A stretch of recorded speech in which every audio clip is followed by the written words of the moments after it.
Welcome back to the Talking Ketamine podcast. This is episode 67, Unsticking the Clock. Ketamine for prolonged grief. How do we help someone who feels frozen in time after a devastating loss?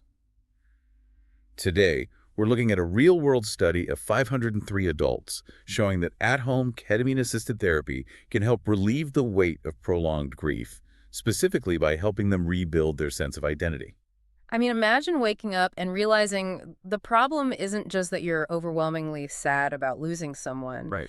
It's that your brain literally no longer knows who you are anymore. Yeah, it's terrifying. That is the hidden, paralyzing terror of prolonged grief disorder.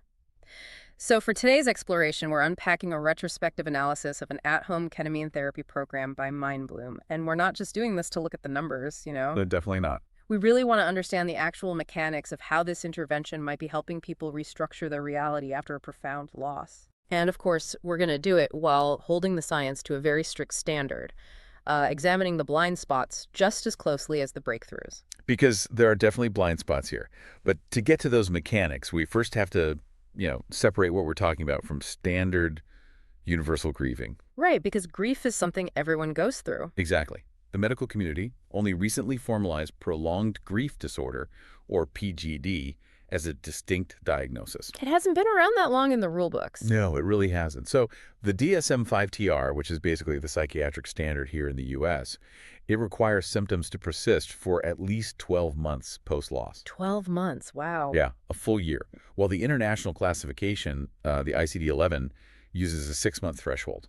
But time is just the baseline metric, right? Right. The actual lived experience is what separates PGD from both normal mourning and major depressive disorder. So if you're looking at someone trapped in this kind of paralysis, you really have to wonder where we draw the line. Like, how do clinicians make that call between a normal, healthy grieving process, which obviously involves profound sadness, and a clinical disorder requiring medical intervention? Well, they look for massive functional impairment, combined with just absolute stagnation. Stagnation. Yeah. With typical grief, or even major depression, the person might be carrying this immense weight, but they're usually still slowly, walking forward. Taking those small steps. Right. But PGD affects roughly 7 to 10% of bereaved adults, and it essentially pins them to the floor. Just completely incapacitates them. Exactly. They experience this persistent, consuming yearning, and they actively avoid anything that reminds them of the loss. Plus, there's severe identity disruption. Which is what we mentioned earlier. Right. And it carries severe risks, including a highly elevated risk of suicide. Which I think brings us to that frozen clock metaphor we were talking about. Yeah, I think that's the best way to visualize it. Like, when someone you love dies, the world around you just keeps spinning. People go to work, the sun comes up. The calendar pages turn, exactly. But for someone with PGD, their internal clock has just completely stopped. Yeah. The gears are jammed at the exact moment of the loss, and no amount of external time passing loosens those gears. And that right there is the crux of the condition. The biological and psychological mechanisms of healing just aren't engaging at all. They're stuck. Yeah. And standard psychiatric treatments really reflect how stubborn this is. Antidepressants typically fall short here. Because it's not just depression. Right. I mean, they might blunt some of the generalized sadness or help with sleep, but they don't fix the broken clock. They don't unjam the gears. Exactly. The targeted treatments we do have are these highly structured multi-session psychotherapies. And those are mostly studied in specialty academic settings, so they can be incredibly hard to access for the average person. So if standard SSRIs can't touch this profound loss of identity, what can? Well, that's the big question. And that logical gap is exactly what brings us to this new retrospective data we're looking at today. We are looking at a cohort of 503 adults who were struggling with clinically elevated prolonged grief. And it's important to understand that these individuals were carrying a massive burden. Oh, for sure. To measure the severity, the researchers used a validated self-report instrument. It's called the PGD-13. Okay. And the eligibility threshold to be included in this specific analysis was a total grief score of 30 or higher on that scale. 30 or higher. And what was the average? The average starting score for these 503 people was over 37. Wow. So they were well above the cutoff for severe grief. Very much so. And they were prescribed a pretty unique protocol, right? Guided at-home telehealth ketamine therapy. Yeah. administered via sublingual lozenges or subcutaneous injections, and it consisted of 6 sessions over 4 to 6 weeks. Right, that was the standard Mindbloom protocol for this group. But, I mean, we really need to stop and look at the context of that setup. The at-home aspect. Yeah. Doing a psychedelic therapy at home while you are navigating debilitating, paralyzing grief, that sounds intensely vulnerable. It does. Maybe even risky, considering the emotional state of the patients. Well, the vulnerability of confronting that magnitude of loss, especially while your brain's default defenses are down, is exactly why safety protocols are basically the entire foundation of a telehealth model. Right, they have to be. And the safety data from this cohort is actually striking. By the post-session 6 assessment, only 4.1% of patients reported side effects of any type. Wait, only 4%. Just over 4%, yeah. So how does a remote model actually mitigate that vulnerability? I mean, I imagine it's not just mailing the medication and hoping the patient navigates the grief on their own in their bedroom. Not at all. The safety relies heavily on the preparation and integration phases. Okay, break that down for us. So before the medicine is even administered, patients work with remote clinicians to build a psychological framework. Like setting intentions. Exactly. Because the medication temporarily takes certain defensive brain networks offline, the patient becomes highly suggestible. They're very open. Right. So the preparation gives them an anchor. That way, when the overwhelming grief surfaces during the session, they aren't confronting the void alone. They have a plan. They have a predetermined structure to process it, yeah. And then the post-session integration helps them, solidify those insights? Yes, it helps them integrate whatever insights they had into their everyday life. And when you apply that structured framework, the outcomes here were substantial. So let's look at the actual results for the people who finished. Right, let's look at the 121 participants who actually completed all 6 sessions within the analysis window. Out of the 503. Yes. For those completers, the total grief score declined monotonically. Meaning it consistently dropped at every single measurement, right? Yeah, there were no spikes back up. By session 6, they saw a 31% average reduction in grief symptoms. 31%. And out of those 121 completers, 76% had what the study defined as a meaningful clinical response. Right, which meant their score dropped by at least 5 points. Let's contextualize what a 31% reduction or a 5-point drop actually means for a human life. It's massive. It's the difference between not being able to physically get out of bed and finally being able to go to the grocery store without having a panic attack in the aisle. It is a profound shift in daily functioning. And furthermore, 64% of those completers dropped entirely below the elevated grief threshold of 30. So they moved out of the clinically severe category entirely. Yes. And when the researchers applied an adapted version of the formal diagnostic criteria, over 70% of the completers who met full criteria for prolonged grief disorder at baseline, Yeah. they no longer met those criteria by the end of the program. I mean, dropping below the diagnostic threshold is incredible. It really is. But we have to look at how they are feeling better. If you just look at a total score dropping from 37 to 25, you kind of miss the actual story of what's happening. You miss the nuance, definitely. Because breaking down the 10 symptoms measured on the questionnaire, like item by item, it leads to this massive aha moment. It completely flips our assumptions about what this drug is actually doing. Exactly. It's so fascinating. It is undoubtedly the most revealing part of the analysis because, ketamine is widely known in psychiatry right now for treating depression. Right. That's what everyone associates it with. So the logical assumption would be that it primarily reduced general sadness or emotional pain in these grieving patients. That would make sense. But it didn't. No, it didn't at all. The symptom for emotional pain, which includes sorrow, bitterness, and is the item that most closely overlaps with regular depression, it only ranked 6th out of the 10 items in proportional improvement. Right, it went down by about 26%, which is good, but it wasn't the biggest change. The single largest improvement, standing above everything else at nearly 36%, was a reduction in identity and role confusion. And that distinction is paramount for understanding prolonged grief. It's absolutely wild to think about. It really is. A drug famous for treating depression worked best on the one symptom that is least associated with depression and most specific to grief. That feeling of not knowing who you are without the deceased. Exactly.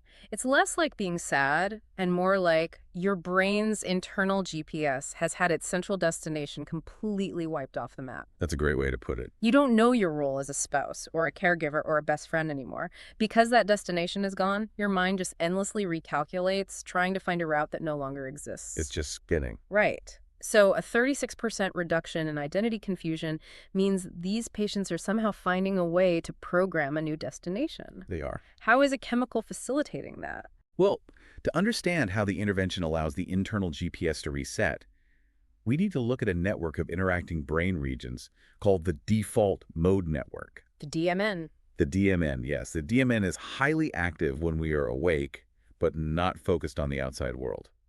It basically handles self-referential thought, autobiographical memory, and rumination. So it's basically the voice in your head that constantly tells the story of you. Yes, exactly. In prolonged grief, the DMN becomes hyperactive. It relies heavily on what neuroscientists call high-level neural priors. Okay, let me translate high-level neural priors for a second for everyone listening. Go for it. And we're basically talking about the brain's stubborn expectations, like the rigid, looping story it insists on telling itself over and over again about reality. Exactly. The brain gets trapped in this closed loop of loss-oriented rumination. And what the mechanistic literature suggests is that ketamine, which acts biologically as an NMDA receptor antagonist, it acutely decreases the functional connectivity within that default mode network. So it breaks the loop. It essentially relaxes those stubborn expectations, quieting that rigid story you were talking about. And this grants the brain a temporary state of cognitive flexibility. Cognitive flexibility. Okay, think of those stubborn expectations like deeply rutted dirt roads in the brain. Right. The constant, agonizing rumination on the loss digs these ruts deeper and deeper every single day. Until you can't get out. Exactly. Eventually, the tires of your mind just fall into the track, and no matter how hard you turn the steering wheel, you can't steer out of the rut. You're just stuck on that one path. But then the ketamine comes in and temporarily smooths out the dirt. It fills the ruts. And because the ruts are smoothed out, the tires finally have the traction and the flexibility to steer in a new direction. Which is how they find a new GPS destination. Precisely. That flexibility allows the person to construct a completely new identity, a new role in life, without feeling like they're betraying the memory of the person they lost. Which is huge. It is.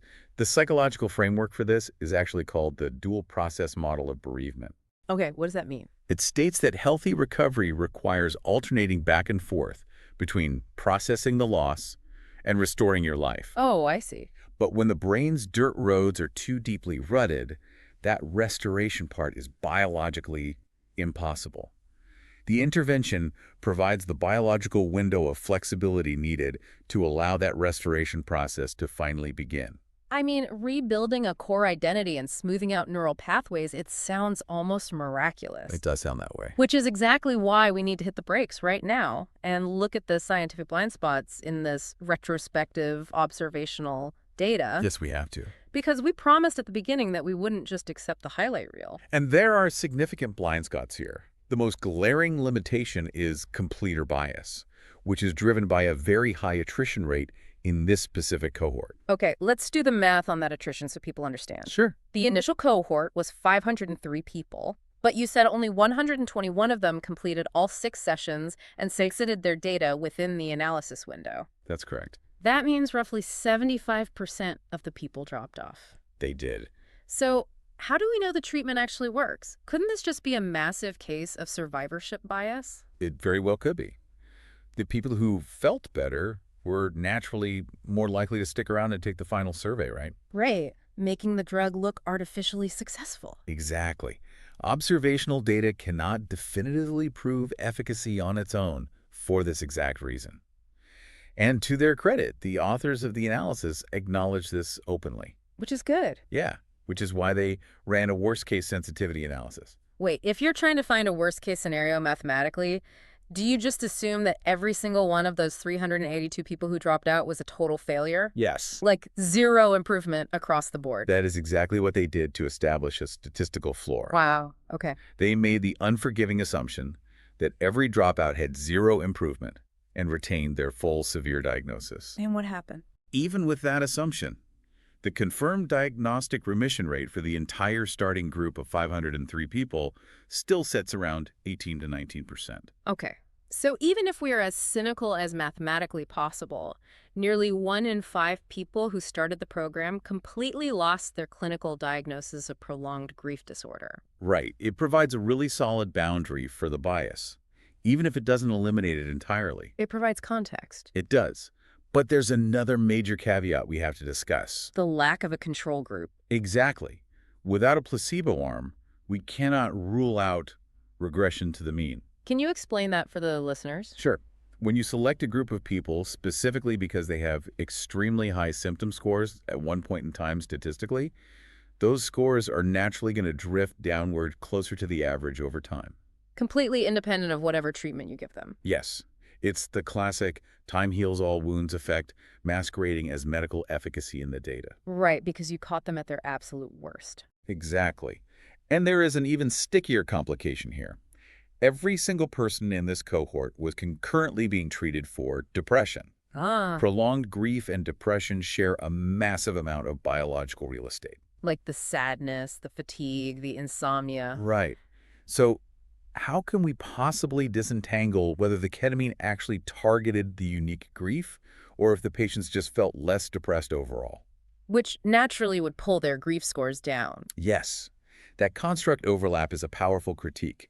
You can't cleanly separate depression and grief in this specific study design. That makes sense. But there's a fascinating layer of counter-evidence within the data that challenges a strict mood mediation account. Mood mediation being the idea that the drug is only fixing depression. Exactly. Let me guess, this goes back to the timeline of the loss. You're on the right track. Think about it. If the drop in grief scores was purely a downstream side effect of treating depression, then how long ago the person suffered the loss shouldn't matter at all. Right. The medication would fix the mood, and the grief score would just drop uniformly across the board for everyone. But that's not what happened. The magnitude of improvement actually varied based on the timeline. Really? Yeah. The total grief score improvement was numerically largest for patients in the 6 to 11-month band, and it was smallest for those in the 12 months or longer band. Meaning the specific trajectory of their grief actually influenced the outcome, independent of just a blanket improvement in their depression. Exactly. And that ties directly back to our aha moment with the item-level data earlier. Oh, right. If the drug were only fixing depression, the general emotional pain score should have plummeted the most. But it didn't. The non-depressive symptom identity confusion improved by the widest margin. So the data pattern strongly suggests a grief-specific component to the healing. It strongly suggests it, yes. But to truly confirm causality, to know for a scientific fact that the intervention is driving these specific changes independently of depression or time passing, We need future randomized controlled trials. we do. We need rigorous placebo comparisons, Yep. we need independent grief instruments, and we need long-term follow-ups to see if the healing actually holds up months or years down the line. Which is how the scientific method is supposed to operate. Exactly. This real-world evidence acts as the spark that justifies those massive, rigorous clinical trials. But, while the scientific community waits for that gold standard data, we have to recognize what this means for people sitting in the dark today. We really do. We are looking at a population who felt their lives were permanently over, people who were literally paralyzed. And in a matter of weeks, a significant portion of them found the cognitive flexibility to reprogram their internal GPS. It fundamentally challenges a deeply ingrained cultural assumption, I think. How so? Well, we are taught that grief is a passive waiting game, that you just have to endure the ticking of the clock until it hurts less. Just give it time. Right. But for people with PGD, time is the enemy because their clock is broken. This data suggests that healing from profound loss might not be about passively waiting. It might be about actively helping the brain achieve the biological flexibility it needs to actually integrate the loss. Taking the memory of the person you loved, and instead of letting it be the anchor that drowns you, finding the flexibility to let it be the foundation of a new version of yourself. Beautifully said. It really leaves you with something profound to mull over. Like, if a compound can temporarily relax the rigid priors of our minds to help us navigate devastating loss, What does that tell us about the nature of identity itself? That's a huge question. Perhaps who we are is less of a fixed monument and more of an ongoing, adaptable narrative. I think that's a very real possibility. For anyone who has felt frozen in time by the loss of a loved one, these findings offer a beautiful spark of hope that healing and rediscovering who you are is indeed possible. It's a promising start. And while we need rigorous controlled trials to confirm these results, seeing real-world data showing such profound relief is incredibly encouraging. Absolutely. Thanks for listening to the Talking Ketamine podcast. We'll catch you on the next one.